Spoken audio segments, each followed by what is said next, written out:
Let's talk about Fukushima. You've heard me give you the warnings, trying to wake you up for the past 2.5 years, and I know that most of my regular viewers are following this information and they're heeding the warning. At least they have it in their mind, they are aware of it, and at least that gives you a little bit of a head start. It might not be a lot, but it's something. It's more than nothing. It's more than a person who's not watching this kind of spiritual information. Because if you're watching the TV and you're watching mainstream media, CNN or whoever it might be, even Fox News, someone says Al Jazeera is a little bit better. It probably is, although I'm not too sure who's controlling Al Jazeera.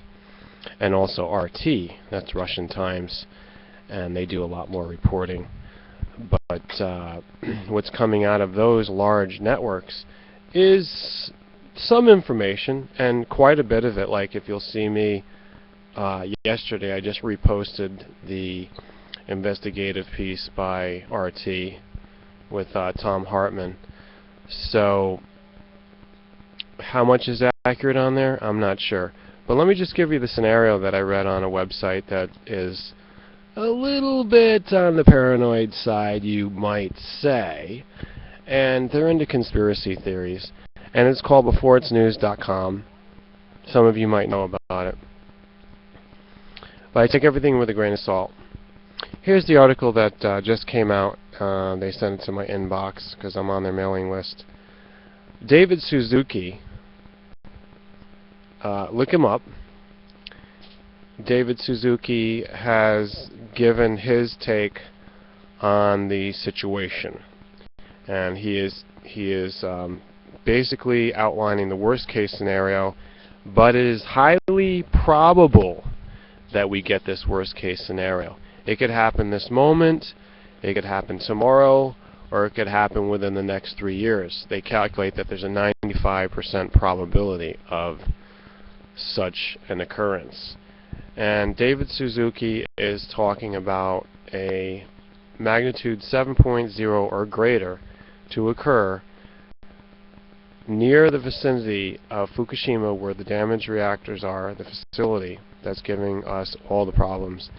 And in the case of a greater than 7.0 magnitude, we're going to have a problem with reactor number 4 because of the fuel rods being in a precarious situation. And I'm talking about extreme danger.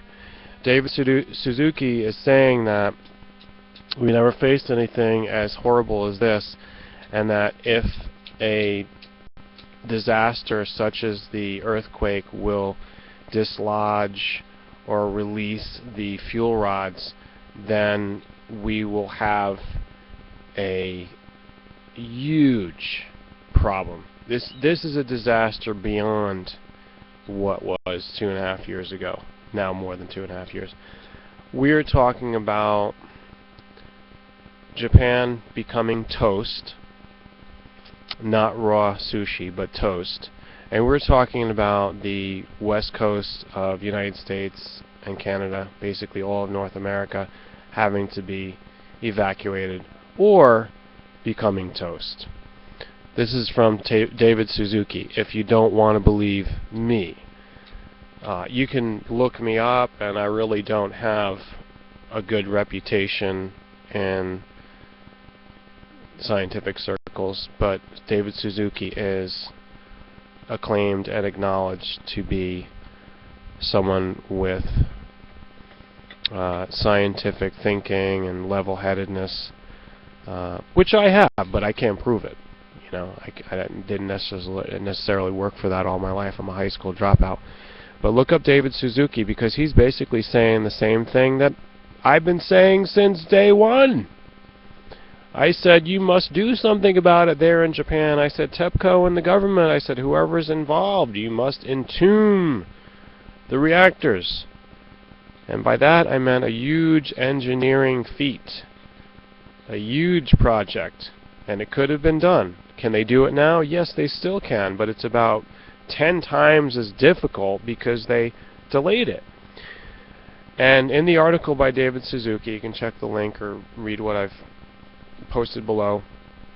He said it's a Japanese pride, and because of that, they're lying through their teeth. He says this. This is their quote. Again, that's what I said from day one, or at least the first week. I basically figured out that that's what's going on. So we're looking at the greatest, the worst, paling anything in comparison. Just beyond it. I mean, the Hindenburg disaster, 9/11, the World Trade Center, is like a drop in the bucket compared to this kind of a disaster that's going to happen. You're talking about it affecting millions, tens of millions, probably hundreds of millions of people. Why don't they do something about it? They don't listen to me, obviously. Do they listen to David Suzuki? We're going to find out. I think the more voices that show concern about this and demand that something be done, I think that we might reach a solution, prevention of this worst case scenario. And as I always say, even for atheists, why don't you consider praying? Praying is just by keeping a positive mindset, sending mental vibrations toward whatever you're focused on. If we're focused on Fukushima and the problem with the spent fuel rods that are in reactor number 4, or any of the nuclear material at the facility, the missing reactor cores, the meltdowns, we're just focusing on the entire thing. Let's send positive vibrations. Let's hope and pray. It's basically the same thing. That nothing will happen unless it's supposed to happen by destiny. And there's another thing that I don't know if anyone really believes in. Prayer plus destiny plus the divine plan of the world. Who knows, but sometimes you have to question these things, especially when you're about to die.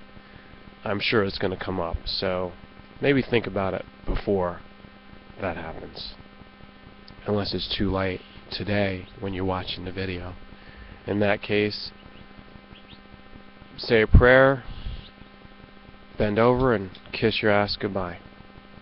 Thanks for listening. Leave your comments and a good word. Thanks.